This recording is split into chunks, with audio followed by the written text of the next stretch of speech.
हर रोज एक नई कहानी देखने के लिए चैनल को सब्सक्राइब करें और बेल आइकन दबाना ना भूलें। भावना एक बहुत ही खूबसूरत और सीधी साधी लड़की थी। वो अपनी माँ हंसी देवी और पिता महेश कुमार के साथ दिल्ली में रहा करती थी, लेकिन उसे बचपन से ही एक बीमारी थी। वो ये कि उसे हर वक्त हिचकी आती रहती थी। वो Delhi institute of medical sciences से मेडिकल की पढ़ाई कर रही थी। उसके कॉलेज में उसके कई दोस्त थे, लेकिन सौरभ उसका सबसे ज्यादा खास दोस्त था।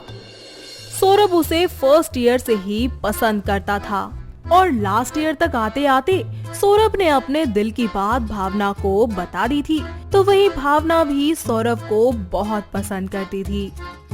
सौरभ भावना से शादी करना चाहता था, इसीलिए जब एक दिन वो दोनों एक दूसरे से बात कर रहे होते हैं तो सौरभ बोलता है, तुम्हें पता है, मैंने अपनी जिंदगी में कई तरह की लड़कियां देखी हैं, खूबसूरत, तेज और भी अलग अलग तरह की।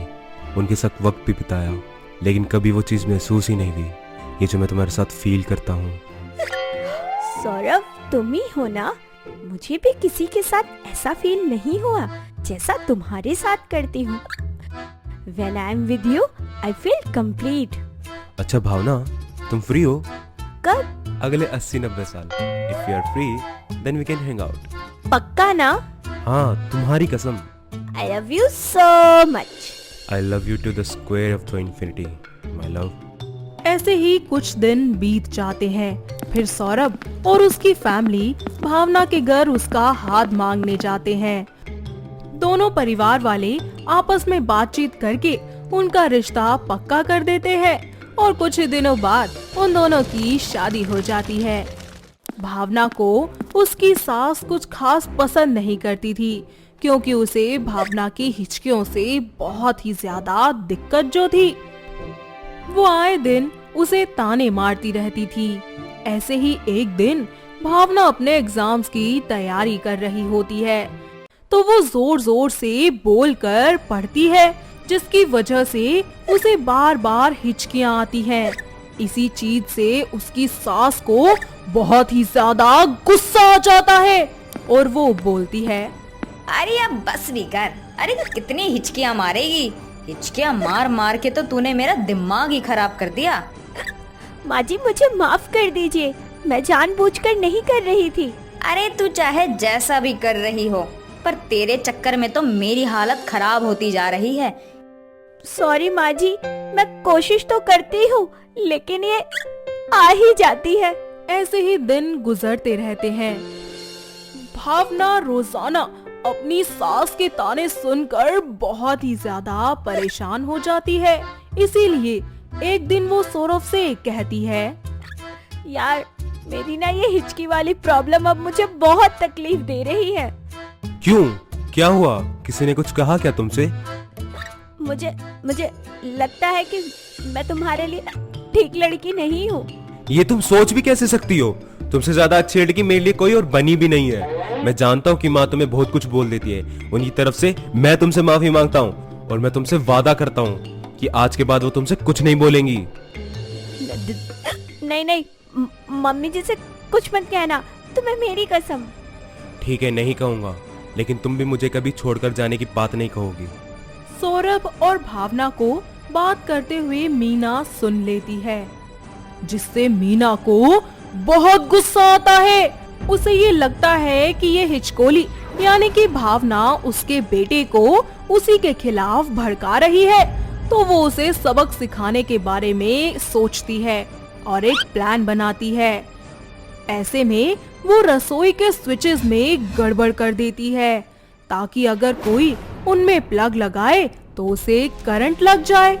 जिसके बाद वो भावना को अपने पास बुलाकर बोलती है, बहू, जरा सुन तो सही। जी मम्मी जी, क्या बात है? वो मुझे ना थोड़ी भूख लग रही है, तो क्या तू मेरे लिए एक गिलास जूस बना देगी? जी मैं अभी लाई बनाकर। अब आएगा मजा।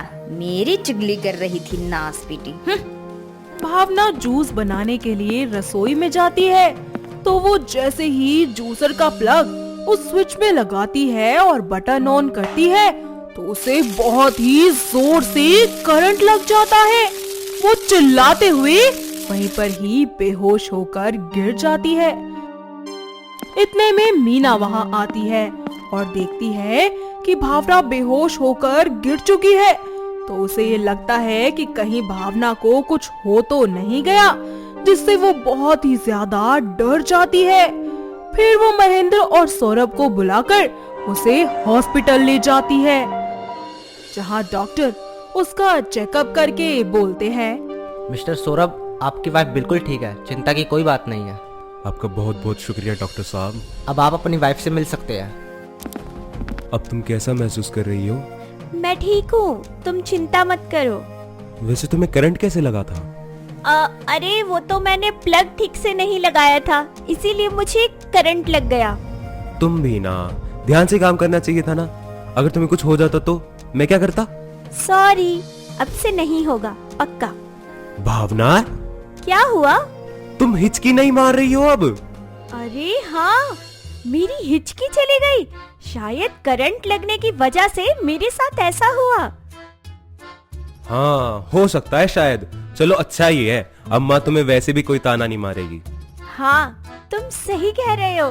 चलो अच्छा हुआ कि मुझे करंट लग गया। अब भावना को लेकर सभी लोग घर आ जाते हैं, जिसके बाद सब कुछ नॉर्मल होने लगता है। तभी भावना अपनी सास मीना से कहती है, मम्मी जी, रसोई का स्विच ठीक करवा लीजिए, वरना किसी और को भी करंट लग जाएगा। मतलब मैं कुछ समझी नहीं।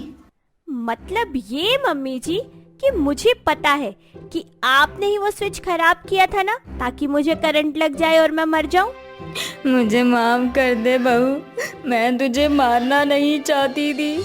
मैं बस तुझे थोड़ा झटका देना चाहती थी ताकि तू मेरी चुगली ना करे मेरे बेटे से। मुझे माफ कर दे बहू। तूने ये बात भी सौरभ बेटा को बता दी?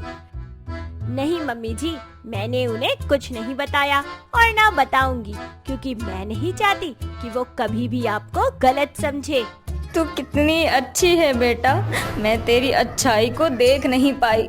मुझे माफ कर देना। आप माफी मत मांगिए प्लीज, मुझे बहुत अजीब सा लग रहा है। और वैसे भी अगर आप ऐसा नहीं करती तो मेरी हिचकी कैसे जाती? आपने तो मेरी प्रॉब्लम ही सॉल्व कर दी। नहीं नहीं बेटा, ऐसा मत बोल। ये तो तेरा बड़प्पन है कि तूने मुझे माफ कर दिया, वरना तेरी जगह कोई और होती तो वो अब तक मुझे जेल भिजवा देती। लेकिन तूने ऐसा नहीं किया। मैं तेरा शुक्रिया अदा कैसे करूं? अगर आपको मेरे लिए कुछ करना ही है तो बस मेरे सर पर अपना आशीर्वाद दे दीजिए, यही बहुत है मेरे लिए। इस तरह मीना भावना को अपनी बेटी के रूप में स्वीकार कर लेती है और सभी एक साथ खुशी खुशी रहने लगते हैं। अब मीना और भावना एकदम माँ और बेटी की तरह ही रहते हैं और सब कुछ बिल्कुल ठीक हो जाता है। तो दोस्तों, कैसी लगी आपको हमारी ये हिचकी वाली बहू की कहानी? क्या आपके घर के आसपास भी है कोई ऐसी बहू जिसे हिचकियाँ इसी तरह आती हो और उसकी सास भी उससे ऐसे ही परेशान हो? अगर हाँ, तो उन्हें ये वीडियो दिखाइए और हमें कमेंट करके बताइए। दोस्तों, अगर आपको ये कहानी पसंद आई तो इसे लाइक करें, शेयर करें और कमेंट करके बताएं कि कहानी में आपको सबसे अच्छा क्या लगा।